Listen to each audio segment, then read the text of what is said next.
Okay. Anyway, I heard there was a question about the cell cycle 2 lecture. So what's the question?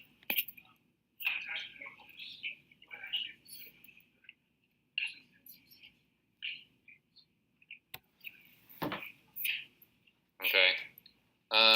So as far as I can understand the question, it's like, what's a signal that inhibits APC from the unattached kinetic core? We were talking about that mitotic mitotic spindle checkpoint. Okay, so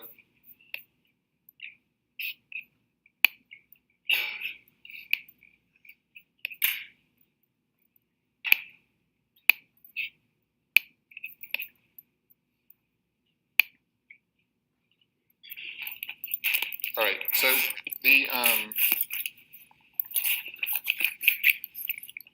unattached kinetic core is going to be creating, the signal is the inhibitor. So at unattached kinetic core, what's happening is this complex, which is, CDC20, which we talked about, but the other ones, MAD2, BUB3, and BUBR1, so they were, which you don't really need to memorize their names, but we had already seen MAD2 and BUB3 here. So on the unattached kinetic core, MAD2 and BUB3 are present. Why are they present there? Because that's where they're assembling that inhibitory mitotic checkpoint complex. Once it's assembled, then it's going to diffuse away from that and inhibit APC throughout the cell. And then this slide was just demonstrating that you need to have tension and you need to have no tension and no microtubules attached, and that's the signal. And what it's doing is it's basically, you need to have phosphorylation that's occurring there, and that's that aurora kinase that we talked about in the next slide. And as long as there's no tension, it'll be in contact, being able to hit these kinetic core proteins to allow the assembly of MAD2 and BUB3. The MAD2 and BUB3 are just part of this complex, right? So that complex is being assembled there. So as long as there's an unattached kinetic core, they're present there, being assembled, and then diffusing out. And then, and so one unattached kinetic core is sufficient to put enough of this in the whole cell to inhibit all the APC. And as we said before, the way the APC gets rid of it is that the APC sees this thing as a substrate. So it's really a competitive inhibitor, okay? Because, it's binding like a substrate, but then, it's being degraded as a substrate too. So APC just degrades it. But then another one binds, and then APC degrades that, and another one binds. So it has higher affinity for the APC than any of its normal substrates. So the APC is going to see this instead of a normal substrate, and that's the way it gets inhibited. And then if you were to put a microtubule on here with tension, you're not going to assemble this anymore. And then the ones that were bound to APC will just, it's going to add on ubiquitin, a polyubiquitin chain that gets degraded, and then, and then once they're all gone, now it's active. Did that answer your question? Okay. Yeah, and if there's any point, I like questions. So at any point in the lecture, just, ask a question. You can raise your hand, or if I'm not looking at you, just say, hey, I have a question, and then I'll look up, and then you raise your hand, then I'll know who's talking to. Just saying, that's the way we should do it. Okay, so we're going to go back to cancer now.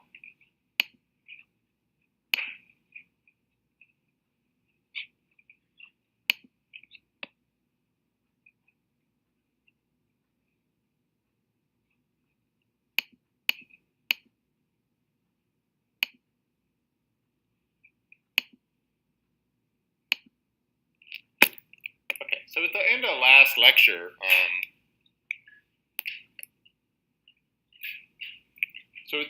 last lecture, we had talked about how you get this cancerous progression, the neoplastic progression, where cancer cells can pick up new fates, and it allows it to get through barriers.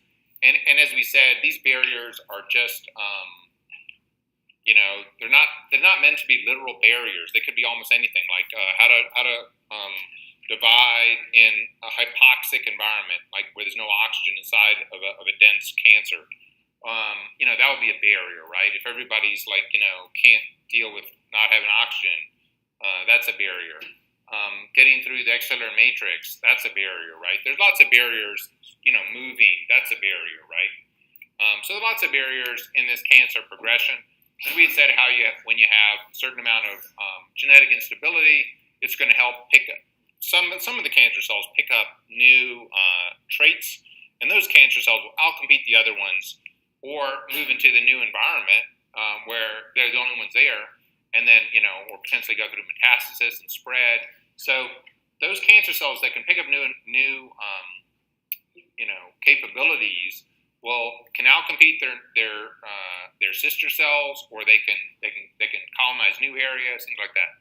Of course, if it's too much genetic instability, then you get the cancer cells can die because it's messing up important genes. Okay, and then here's the gene sustain of the karyotype. It looks like chromosomes are missing. You've got extra chromosomes, but when we go in and we paint the chromosomes and we look at, we have different colors for every one chromosome, we see that, in fact, there's a lot of translocations and fusions, and so it's not like necessarily, there are regions that are definitely overrepresented and underrepresented, but it's not as if, you're missing entire huge chromosomes, okay? There's a lot of genetic instability.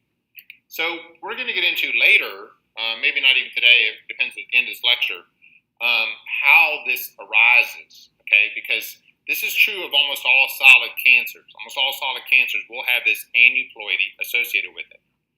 What we're going to talk about right now is, well, what does this have to do with, this picking up new capabilities, right? This neoplastic progression where, suddenly they're they were acting normal, then they stop acting normal, they start acting crazy, like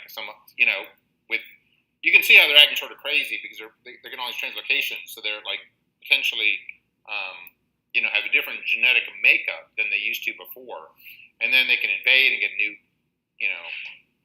capabilities. Okay, so what we're going to talk about just briefly is, what makes the cell so that it's not acting normal anymore? Okay, so so we're seeing hyperplasia, dysplasia. The cells are over-proliferating, but they're acting normal. Stay in the place. If it's a cuboidal epithelium, still cuboidal epithelium. They're just, more of them because they're dividing more. But what makes them not act normal? So, what does that mean anyway? That's not a technical term, right? So what we're saying is that type of cancer, that type of tissue, it's no longer that type of tissue. It's no longer a squamous epithelium. It's no longer a particular type of fibroblast. It's not acting normal. So what is causing that, as a result of this aneuploidy? What's the driver of this? So the converse is, what made the cell a particular type of cell? Because clearly it's not that type of cell anymore. So the converse is, why was it a particular type of cell?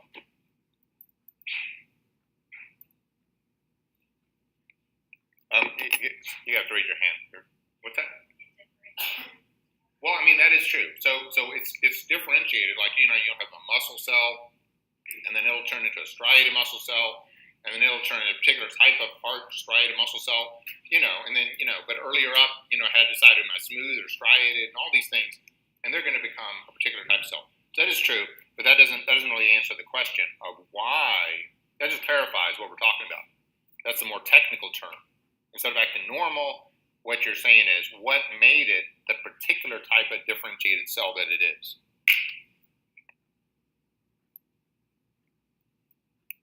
Yeah. Right, transcription factors. So, and then in particular, what kind of transcription factors are doing this? So, technical term, well, there are many terms you can use, but we're going to talk about them as master regulators. So TF stands for transcription factor, and if they're a master regulator,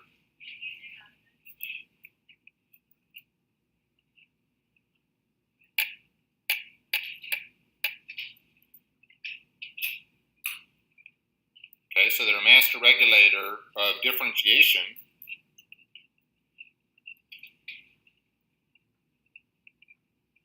Okay, so what does that mean? You could have master regulators at different levels. You could have a transcription factor that says you're going to become muscle.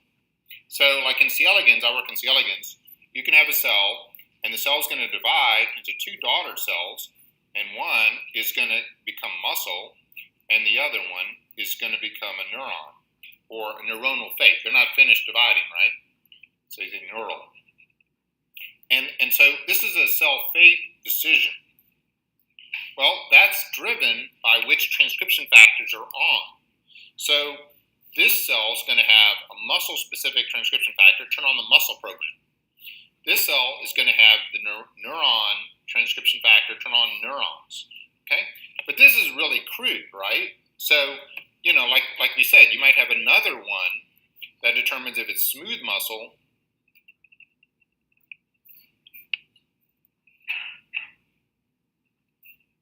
versus striated muscle. Okay, so that's another level, and then you're going to have, you know, other transcription factors that go below that that are going to make it even more finely differentiated.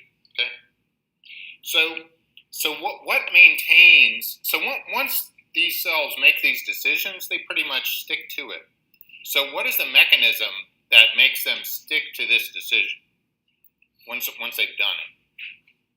So it's being driven by transcription factors. So you've got a muscle transcription factor goes on in the muscle cell, a neuronal transcription factor goes on in the neuron. What's the main mechanism that's going to maintain this in all of the daughter cells?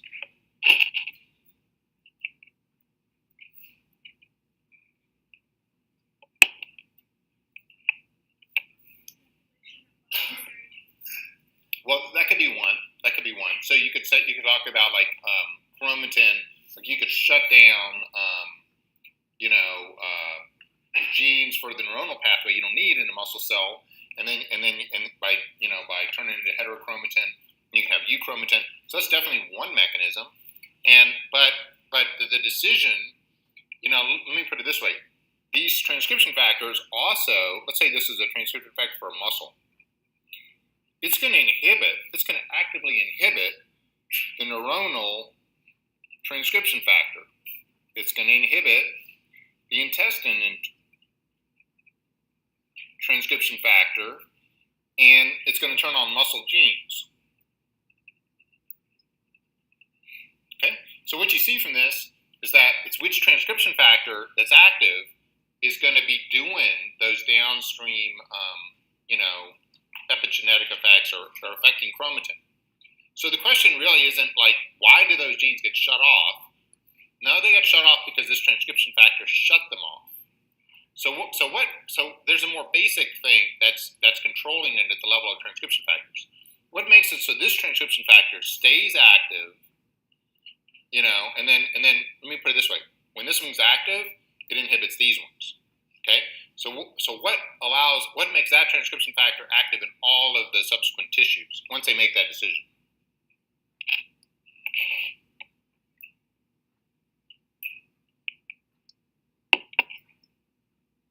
So this is like a logical thing. So you can even answer it even if you don't know what the real answer is, because it's gonna use the logical framework.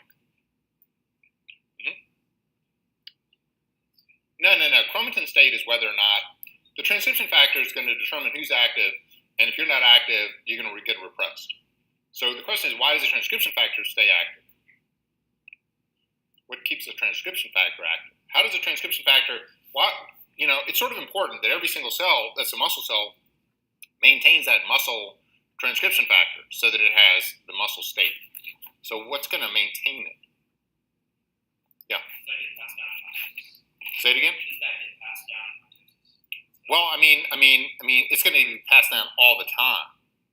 Yeah, it's going to go through mitosis, but it's going to go to it's going to go to daughter cells through mitosis. Yeah. But the question is, how does it maintain itself? Yeah. Is it what? No, that would give too much. That would give. that may or may not occur, but that's generally not the case with these master transcription factors. Like if you take the I one, the I master transcription factor is called PAC6, and you express it on the side of like a fly, you'll get an I right there. So they're strong enough to overcome almost everything else. They can create tissues in new locations because they're that powerful. So the question is, how do they maintain themselves? Snail. No, I'm just kidding. Okay, go ahead. Does it turn itself off? Yeah, no, because you've taken my class several times. I don't remember everything you said. Okay, all right, that's correct. These transcription factors auto-regulate themselves. So let's say you have this gene, and it's a transcription factor. It's going to produce the transcription factor. Okay? Well, the transcription factor is going to come back here, and it's going to turn on that gene. And then it produces more transcription factor, which is going to come back and turn on that gene. Okay? So these are positive feedback loops where they auto-regulate themselves. So that's generally what they do. Once you turn them on, they'll make sure that they stay on because they're turning themselves on. Okay? And, they're all doing this. So the way they prevent the neuronal one from happening is they shut off the neuronal one. You shut off the neuronal one, the neuronal can't keep itself going. Same thing with the intestine. Okay? So what's going to happen with when you start having aneuploid to this transcriptional network, where the cell pretty much had one master transcription factor telling it who it is. So what's going to happen now, since you've got all this aneuploidy, you've got parts overrepresented, parts underrepresented. You're going to start turning on transcription, not you, but the cancer is going to turn on transcription factors that are for the other type of tissues. And that's how you're going to get other kind of fates. Okay? So like if you were to shut down, like lose the transcription factor for, or underrepresent the transcription factor for, that type of cell that it is, and overexpress something for a different one, they can start picking up those other capabilities. Okay? And that's what we mean by those cells are no longer acting normal because they're no longer properly differentiated. Okay? And they start picking up attributes of other types of cells because they have potentially more than one master transcription factor active. And remember, they're not just master transcription factors. You have, you have the master one like MyoD that says muscle, or PAC6 that says I, but then you got all the ones below it, which also maintain themselves through positive feedback loops. Okay, so there's many ways that the differentiation pattern can get messed up when you start overrepresenting, cutting regions of the chromosome, these kind of things. Okay, so that's what's happening with aneuploidy. Okay, so we're gonna talk about now some genetic changes that are going to be causing cancer, and clearly, since we said that mutating genes is going to cause cancer, and clearly a lot of messing up DNA repair so that mutations can't be fixed are going to cause cancer, right? So, like here's these are genetic diseases, which just means that they'll run in a family. So, like phancoanemia, there'll be a family that has phancoanemia gene mutated, and because it's mutated in them, they could pass it on to their children, and then everybody has a problem with repairing. For phancoanemia, it's actually interstrain crosslinks that can't be repaired. And so, anytime there's an interstrain crosslink, the phancoanemia is not working to repair that, and then you can have a mutation. So, because as we'll see, it's turning on oncogenes or inactivating tumor suppressor genes is going to cause cancer. And so, at a certain rate, if you just increase that mutation rate, you're more likely to do those two events: activate oncogenes or inhibit tumor suppressor genes. So anyway, there's like nucleotide excision repair, xeroderma pigmentosum. There's DNA mismatch repair. In other diseases, double-strand breaks by homologous recombinations, Bloom syndrome. So basically, if you can't repair your DNA properly, you're more likely to get mutations, and that can indirectly lead to cancer. Okay, so these are the two major changes that are occurring in cancer. So you're going to So one is to have oncogenes arising from proto-oncogenes. So proto-oncogenes are normal genes in your body, and when they can be activated in different ways, but then they become an oncogene that causes the cell to either over-proliferate or maybe even to not act normal. Okay, so there's different ways that you can get cancerous. So they can arise from the proto-oncogenes by either being too active. They can be active with the wrong interactions. They can be active at the inappropriate times, and these oncogenes are generally dominant. So because they're picking up new attributes or they're overexpressed or whatever, you just need one copy of an oncogene, and to get the effect. And then there's tumor suppressor genes, and these normally are going to limit cell proliferation, and because they're limiting cell proliferation, you have to get rid of both of them for the proliferation to occur. So both copies generally have to be inactivated to promote cancer, and therefore it's considered recessive, right? Because you have to knock out both copies. Okay, so we're going to talk first about oncogenes, and we'll talk about tumor suppressor genes in the later part. Okay, so oncogenes were first identified in retroviruses that actually carry the oncogenes.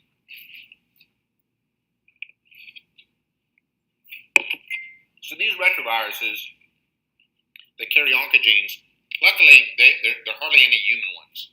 In fact, I'm not sure of any. So generally these are for animals, for other animals besides humans. So there'll be murine sarcoma virus that causes cancer. So this retrovirus spreads from mouse to mouse, and then mice get cancer. There's feline sarcoma virus, where the virus spreads between cats, and then the cats get the cancer. Okay, so what's happened is these retroviruses have picked up oncogenes, and when they go into the cell, those oncogenes are now active, causing cancer. Okay, so that's how they were initially identified. So if you were to see a cancer spread by a virus, then you can just sequence that virus, and you can get your hands on the oncogene. So retroviruses just a normal retrovirus without an oncogene can also insert in random places, because it's like there's retrotransposons you should have learned about in the genome organization, and they're jumping around, and they've got these super strong promoters and enhancers, and they can activate so that when they go down to gene X, now suddenly gene X is overexpressed, okay, because it's got a strong promoter or enhancer. You can identify them. So we're talking about how you experimentally identify them, right? So you can just see, so clearly, like the way you would identify that one is, well, you've got a patient and they have a cancer and they have normal tissue near it. So if you just sequence or map where the retroviruses are in the cancer versus normal tissue, the cancer will have at least one extra one where it's jumped in next to the gene, right? And you do that comparison, normal to cancer tissue. You can isolate oncogenes from tumor DNA. We'll go over how to do that. And then there's a lot of times these oncogenes are caused by chromosome rearrangements. You can just look at the karyotype where you spread out these mitotic chromosomes and say, well, are there any translocations? Okay. So as I said, they were first identified in retroviruses. These are for animals, but so far I'm not familiar with any examples from humans. Okay, so this is the structure of your most basic type of retroviruses. Most retroviruses are like this. HIV is a retrovirus, but it's like really complex. So your basic retrovirus has 2 transcripts making 3 genes, but HIV's got 10. So HIV is a much more complex retrovirus than normal. But these are your simple retrovirus. It's got a protein that goes in the plasma membrane. These things will pop out with a plasma membrane coat out of the cell. They have a reverse transcriptase because they come in as RNAs. They got to convert it to DNA, so it's polymerase. And the GAG is the protein coat around it. Okay, the protein that encodes it, that makes the capsule that then gets filled. It gets the lipid coat with the N protein in it. So that's all you really need for a retrovirus. And it's got these strong enhancer, promoter type sequences on 2 ends. Okay. Anyway, so this is your normal retrovirus, And so the first retrovirus with a that caused cancer that was identified with an oncogene was the Rouse sarcoma virus, and this was Varmus and Bishop, and they won the Nobel Prize for that. So this is a chicken virus. So you might have a farm, and suddenly all your chickens are getting cancer, and it's because this Rouse sarcoma virus is transferred from chicken to chicken. And what they did was when they went in, they said, yeah, we still have the normal 3 genes, but then we have an extra gene, SARC, or Rouse sarcoma virus or sarcoma Rouse virus. So this SARC is an oncogene, and so they didn't get the Nobel Prize for that. What they got the Nobel Prize for was for making the connection that the SARC was basically a spliced form of a normal chicken gene. So so the virus had picked up a chicken gene, and that gene was the oncogene. So the Nobel Prize was for understanding that oncogenes come from proto-oncogenes that are just normal genes. But in this case, the normal genes are causing the cell to divide too much. All right, so then we were also talking about how retroviruses can activate nearby genes and then thereby create oncogenes by making a gene. Let's say a gene makes a cell divide, but it's tightly regulated, so it only comes on a certain time, and you put a retrovirus in front of it. Now it's going to be on all the time, and it's going to make the cell divide too much. So like MYC is one of these immediate early genes. When a cell gets a signal like growth factor to divide, MYC comes on immediately, but it goes away. And I think I don't have it, but at some point later in the thing, I'll have a diagram of MYC getting turned on. So it's normally only on transiently. It makes the cell start to divide, but then it gets shut off. But if a retrovirus inserts in front of it, retrovirus again has a strong promoter, and it's this long terminal repeat. So it gets a repeat. So it's got 2 of them. It's got one here and one here, and they're tandem, so in the same direction. And it's basically because they're the same thing. This one is a promoter that's going to be used to make the viral genes. Okay, these 3 genes are going to be made from the promoter here in the LTR, long terminal repeat. But because it's a long terminal repeat and it's the same sequence, it's got a promoter here that just turns on transcribes downstream genes. I understand it's sort of messed up, like why did it do that? But that's how they evolved.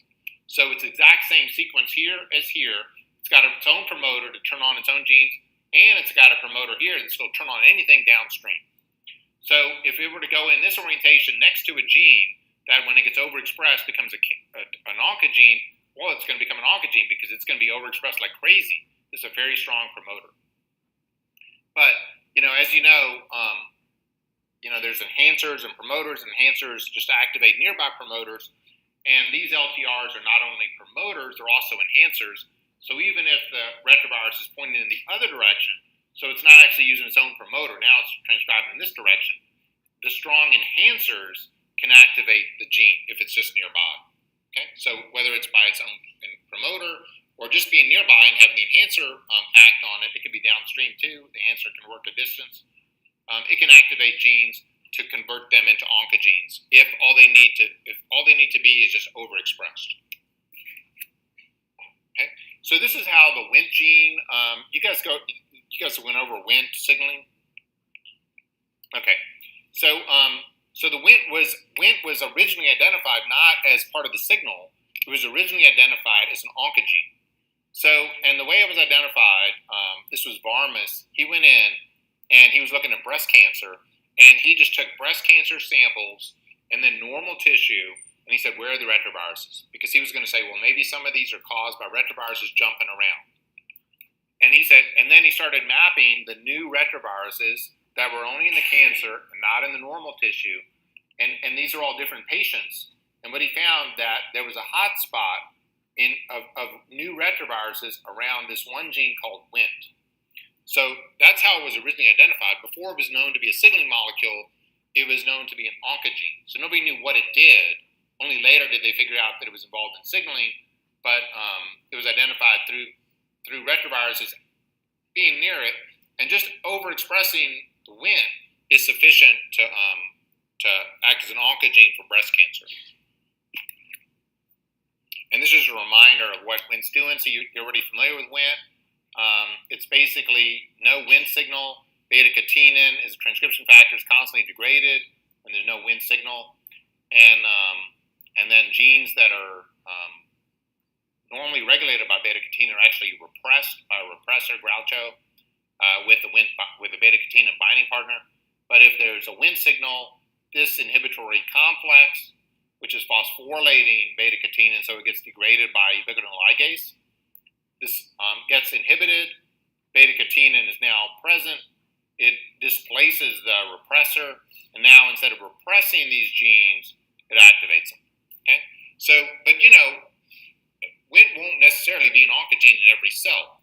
Some cells respond to Wnt by proliferating, but other ones might differentiate. So it really just depends on what type of tissue it is. Clearly in breast cancer, more Wnt or beta-catenin transcription causes proliferation. Okay, so and this is another method of identifying oncogenes, and it's based on the fact that these cancerous cells inside, like if you're growing cells in a tissue culture dish, with media on top. So they have a certain look, right? And they're sort of flattened out, and when you're looking at it, this is all a scanning electron microscope. So nobody uses scanning electron microscope to look at them. You just use a phase contrast. So when you're looking at them, they look sort of dark, they're spread out, they're not really going on top of each other. That's a normal cell. But if you were to put an oncogene into most of these cells, they'll turn into what's called transformed. So transform means sort of cancerous, and when they're transformed, they pick up some attributes that you can just see in the microscope. So one is they're refractile, which just means they're shiny. And the reason they're shiny is because before they were flattened out, now they're round. And now the light shines off of them and makes them reflective. So becoming round, as these cells are round compared to these flat, makes them shiny when you're looking at phase contrast. They're not contact inhibited. These cells, when they get close enough and they're all touching, they'll stop dividing. But these cells will just keep dividing. You can see they're all piled up on each other, so they're not contact inhibited. Because they're not contact inhibited, they grow to higher densities. They grow up away from the plate. And then the signal for mammalian cells to divide or not are called growth factors. And so the way you generally give them in is fetal bovine serum.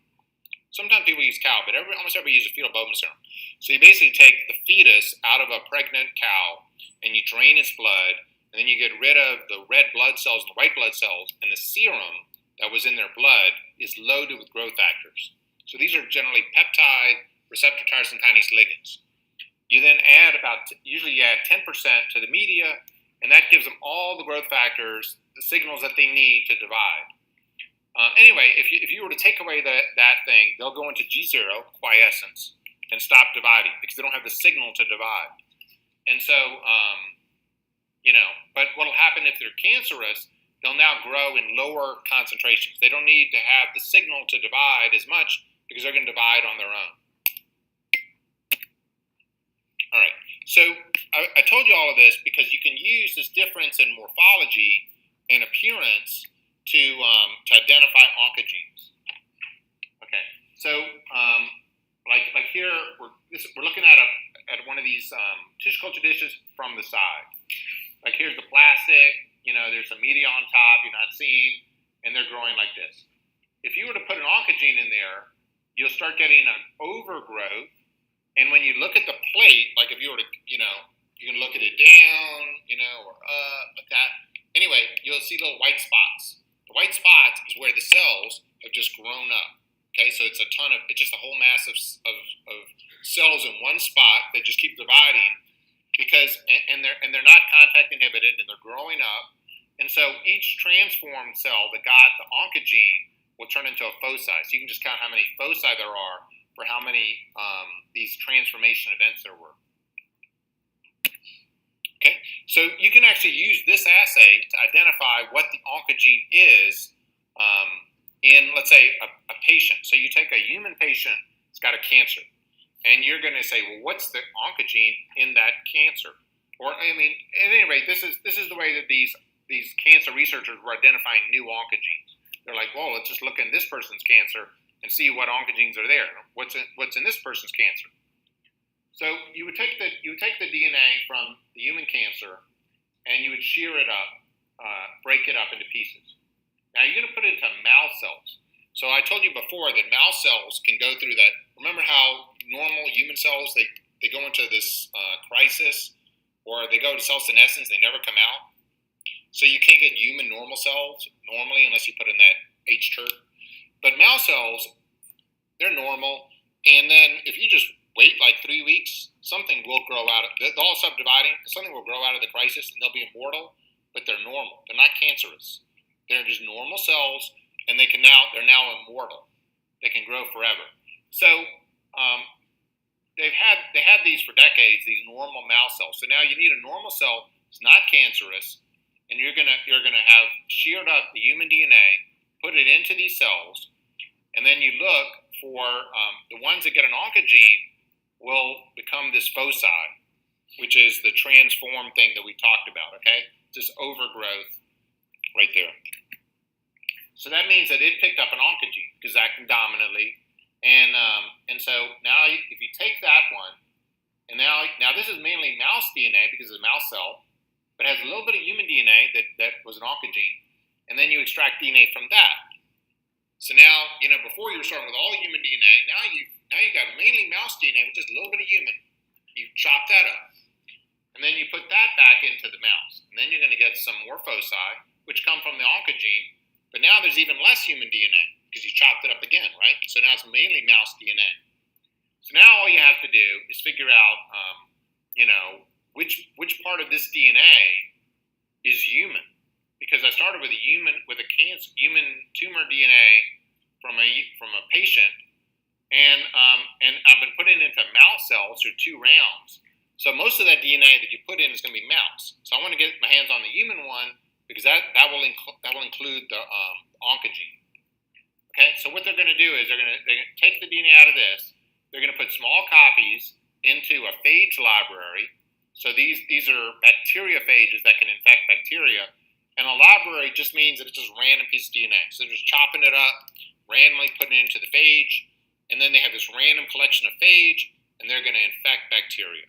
Okay, and then they want to say, well, which one of these is human?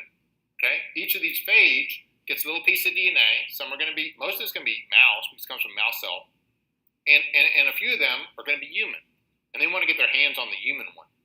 So they're going to use the ALU1 as a probe for the human DNA. So let's see. Did you guys go over that? Do you guys remember what ALU is? I don't know if you guys they didn't go over it. They didn't. I always teach it. Anyway, well, anybody know what ALU is? ALU1. Huh? No. Oh, it is a restriction enzyme, but that's not. But that's a different ALU1. Yeah. Okay. So ALU1 is a transposon, but it's not a retrotransposon. It's a DNA transposon, and it's like the biggest single element in your genome, because it basically has put itself in almost every conceivable region of the human genome, and on average, for every 5,000 base pairs, you'll get one of them. So they're separated by about 5,000 base pairs. That's how many you have. Okay, they're spread throughout your genome, and they're human specific.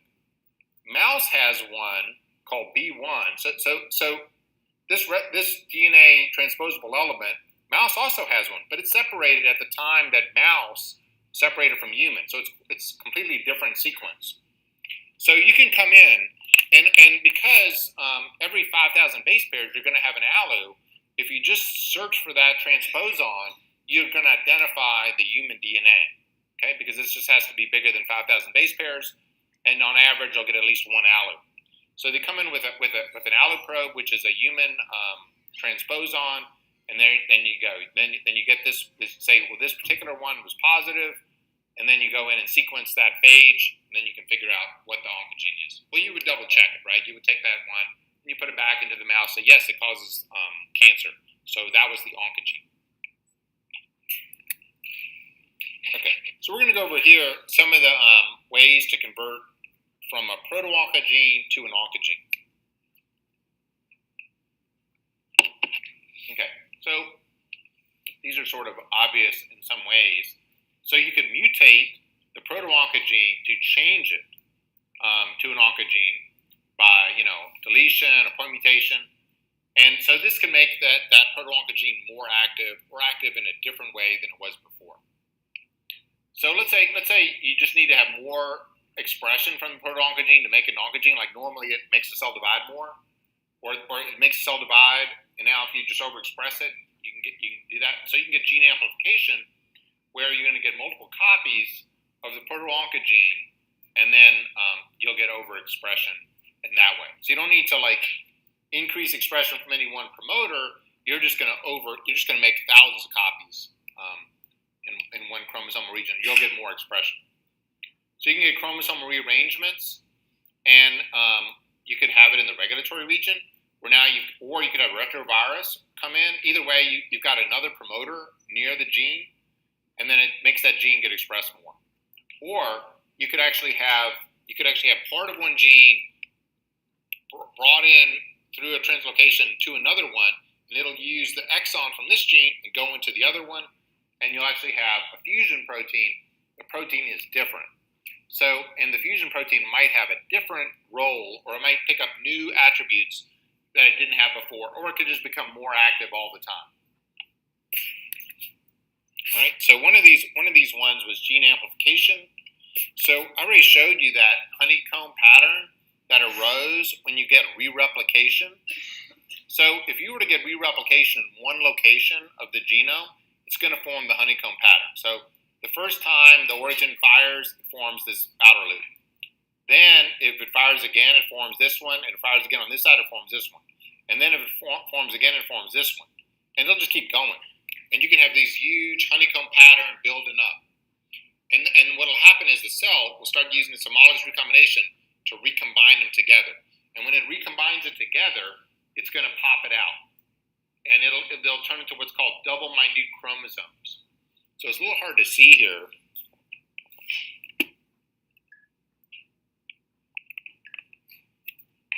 So these little semi-yellow things here, these are the double minute chromosomes. So basically they're, maybe one region of the genome was overexpressed, and it just started popping off all of these little minute chromosomes. So those minute chromosomes will themselves be linked together by homologous recombination and become something really big. Now that big thing can then be just put in randomly into some part of the genome. So they generally pop off initially as double minute chromosomes, but then they can be recombined by homologous recombination and then put into one part in the chromosome. Now you have this huge overexpression located in one place. So the gene could have been located over here, producing double minutes, and then it gets put in randomly in a totally different chromosome somewhere else.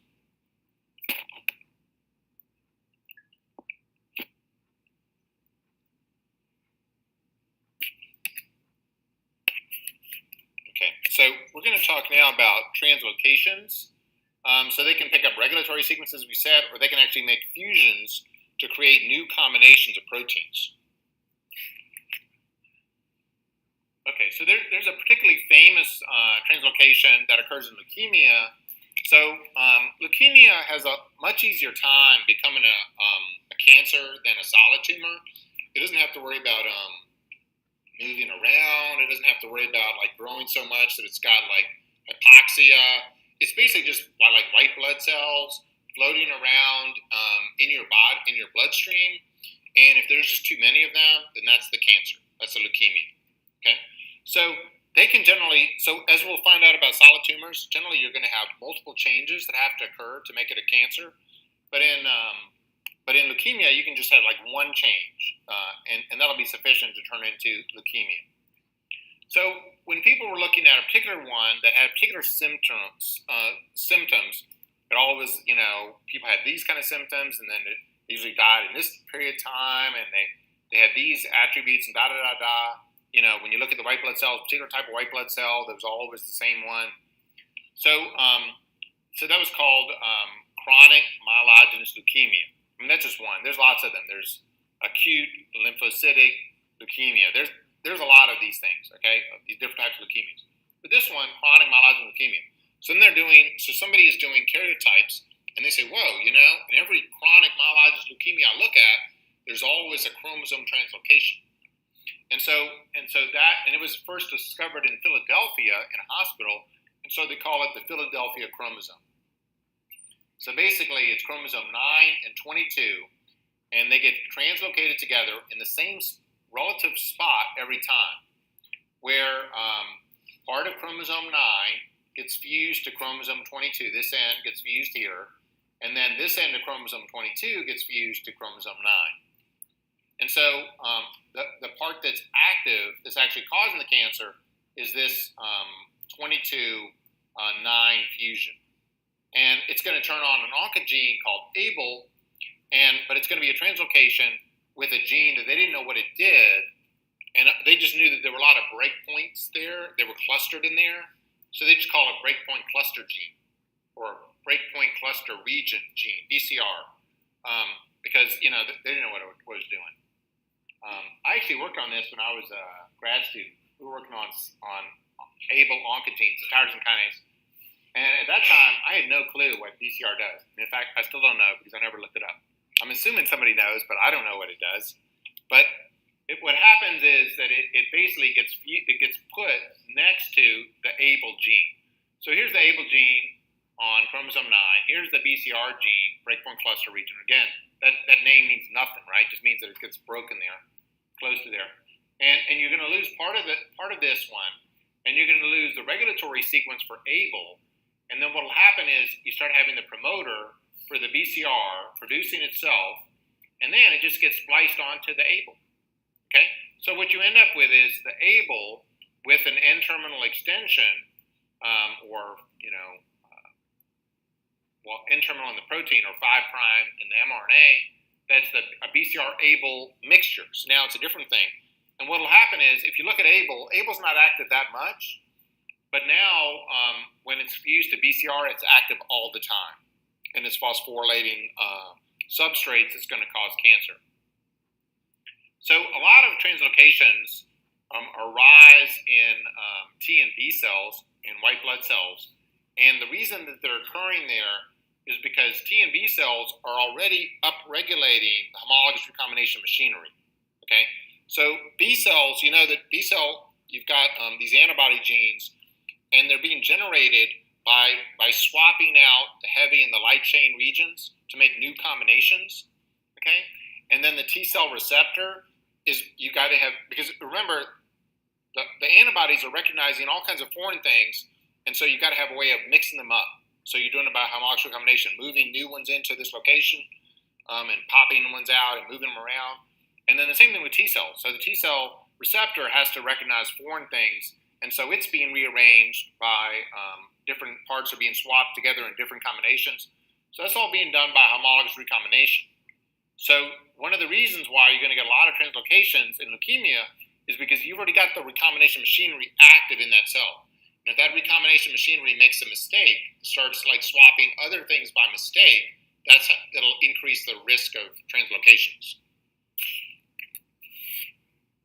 Okay, so people knew that this BCR-ABL was the only thing that was causing chronic myelogenous leukemia. That one change, and you're going to get the leukemia. So then they said, "Oh, well, why don't we make an inhibitor of the BCR-ABL?" And so it turns out, so what they want to do is they want to get a small molecule inhibitor that binds and can inhibit it. And generally, when you're trying to go for a small molecule, you want a pocket. You want a pocket where the small molecule can fit in that's functionally important. And if you're dealing with a kinase, that small pocket is almost always the ATP binding site. So the ATP binding site, it has to bind ATP, and it's going to transfer the phosphate to the substrate. And so that small site where the ATP is to fit is a pretty small thing. And so you can put a small molecule in there. Small molecule goes in, ATP can't bind. The kinase, it takes ATP, adds phosphate to a substrate. Takes another ATP, adds phosphate to a substrate. It's just transferring phosphate from ATP to a substrate. So if you get, so it goes from, the terminal phosphate on ATP, put on the substrate. You get ADP. Then you get another ATP, and it'll phosphorylate something else. That's what it's normally doing. If you were to put in an inhibitor, that inhibitor would block the ATP from working. And of course, if a kinase can't transfer phosphate onto things, kinase is not working. So anyway, so they got this thing they called a Gleevec, and then it was super effective against chronic myelogenous leukemia, as we said, because that's caused by this new BCR-ABL, and that's what they designed it against. So it's going to bind the ATP pocket really well. But it turned out it actually wasn't very specific at all. They thought it was going to be super specific, not specific. It actually inhibits a ton of tyrosine kinases. So these are tyrosine kinases. What that means is that it's taking the phosphate, and instead of putting it on a serine or threonine on the substrate, which would be a serine or threonine kinase, it's putting it on a tyrosine amino acid. So all of these amino acids, serine, threonine, and tyrosine, all have an OH group, and the phosphate gets added to the OH group. So those are the three major amino acids get phosphorylated. So anyway, tyrosine kinases only hit tyrosine. So, but it turns out that there's a ton, probably around 30 or so, which is a ton in the oncogene field. So probably the largest number of oncogenes are tyrosine kinases. Okay, so it turns out that Gleevec, not specific, it inhibits a lot of tyrosine kinases. So it can actually be used on lots of different cancers because it's not actually specific for BCR-ABL. It'll hit a lot of tyrosine kinases, and tyrosine kinases, as I said, there's many different ones, like about 30 or so, that are mutated in cancers. So it's actually a pretty powerful drug for treating cancer. So this is what's called targeted therapy, right? So this is where there's a molecular defect. In this case, it was identified as this protein being too active is causing the cancer. So a targeted therapy will target that particular thing, and it won't just it won't be like a blunt thing. It's very targeted. So what would be the counterpart of what would be the opposite of a targeted cancer therapy?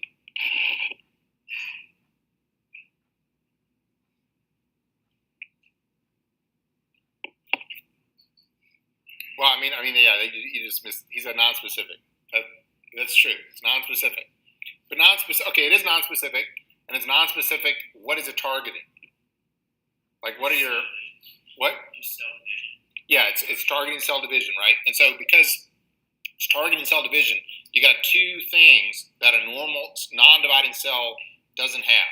You got S phase where you're replicating DNA, so you'll have analogs that'll go in and they'll look like DNA, nucleotide bases, but they're actually, defective. Okay, and that's gonna, and they can cross-link, they can do all kinds of stuff. So you're looking at DNA replication, and you're blocking that, or when the cell's divided in mitosis, you're going to block that, and you're going to actually. So that actually reminds me. This we can actually get some. I didn't even show up. Okay, well, we'll just deal with it now. Hold on.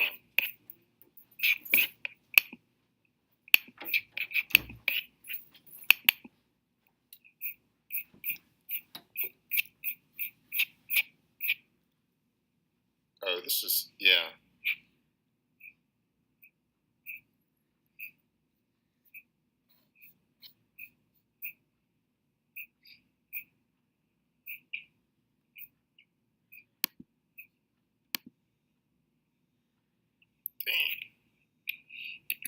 Okay, so it turns out that if you inhibit like mitosis in many different ways, like if you block the formation of the mitotic spindle, or if you do like Taxol, where the microtubules can bind but they can't actually pull anymore because they're stabilized.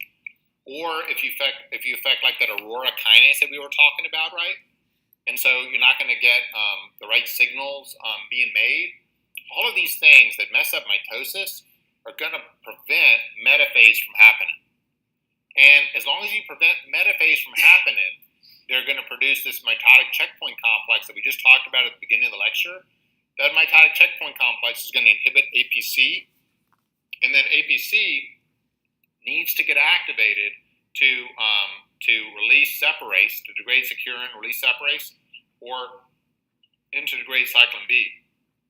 Otherwise, the cell can't exit mitosis. So the chemotherapy drugs that are not specific, that affect all mitotic cells, they work by activating the mitotic checkpoint complex. And it basically arrests the cells in mitosis, and then a lot of them die because of that. And the ones that don't die, the chromosomes are actually not segregated because they never activate separase to separate them. So you end up with a daughter cell that, instead of the cell turning into two cells, you end up with one cell with twice as much DNA, 4N DNA. And those things usually will arrest. They have a checkpoint for being tetraploid, or sometimes they die also.